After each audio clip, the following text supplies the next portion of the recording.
यासह मिटकरींनी राणेंना सुद्धा टोला लगावलाय। राणे लाडके असले तरी काहीही बोलण्याची सूट मुख्यमंत्री देणार नाहीत असं मिटकरींनी म्हणत टोला लगावलाय। नितेश राणेंनी जबाबदारीनं बोलावं असाही सल्ला त्यांनी यावेळी राणेंना दिलाय। दरम्यान मी मुख्यमंत्र्यांच्या लाडक्या मंत्र्यांच्या यादीमध्ये असल्याचं वक्तव्य नितेश राणेंनी केलं होतं, त्यावरच मिटकरींनी हा टोला लगावलाय।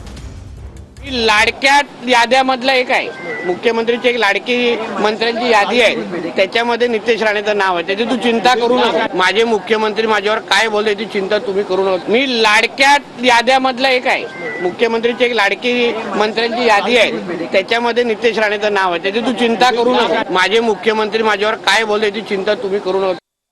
कालच चॅनलनी चालवलं की मुख्यमंत्र्यांनी त्यांना तंबी दिली। आता ते लाडके आहेत ते सांगत असतील तर आपण मान्य करून जाऊया, पण लाडके आहेत याचा अर्थ तुम्ही काहीही बोला अशी सूट मुख्यमंत्री देणार नाहीत। त्यामुळे त्यांनी जबाबदारीनं बोललं पाहिजे आणि मुख्यमंत्र्यांनी सुद्धा त्यांचे दोन्ही कान टोचले असतील असं मला वाटतं।